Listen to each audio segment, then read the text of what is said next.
this day and age with everything online, it's really important to make sure you have a pretty awesome password, because who really wants somebody hacking into their Facebook profile, or worse, their computer account at school and checking on your personal email or something? That'd be awful. Bet you didn't know, though, that there's a lot of math that goes into passwords. You see, password hacking happens in many different ways. One of the most common ways, especially if the person knows you, is they see you type in your password. So make sure you always protect your password and you never share it with your friends. But another way that it happens, especially from big computers that can calculate these things really quickly, is they just go through every possible letter and number combination until they hit the jackpot.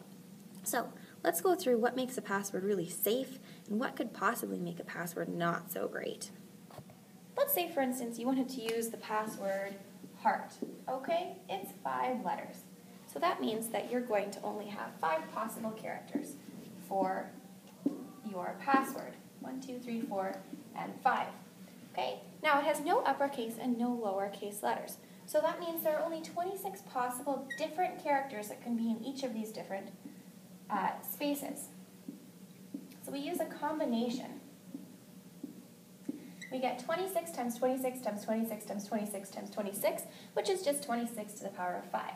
Now if we multiply that through, it becomes 11,881,376.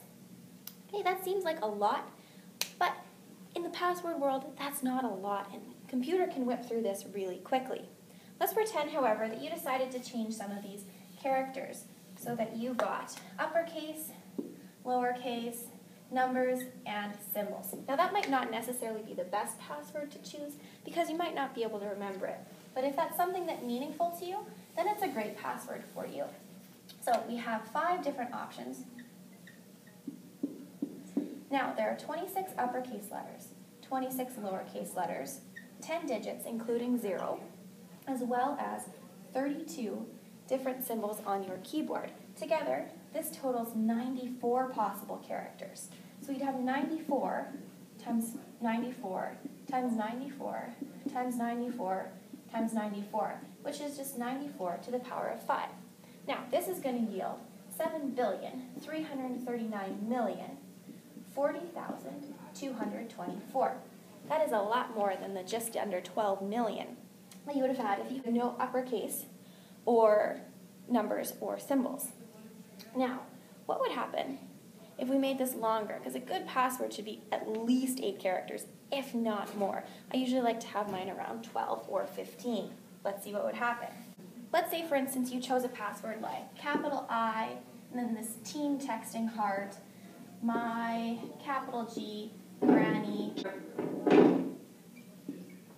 I heart my granny. Okay, this is 12 characters long, so we get 94 times 94 times 94 times 94 times 94, 12 times. We get 94 to the power of 12.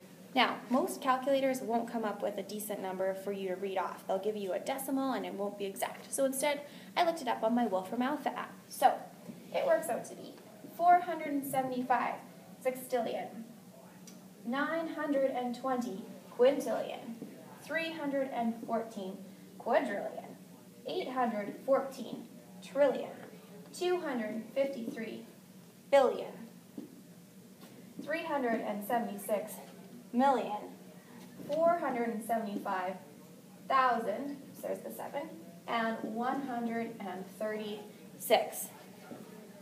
This is a teeny tiny little bit more than that almost 12 billion we would have had if we just used the word heart. So, you can see this would be a significantly safer password because it's longer and it includes way more characters and different types of characters than if you just put heart for your password. So to keep this awesome trend going, I would like to nominate my friend Lanna, Fawn, Rachelle, and Kyle.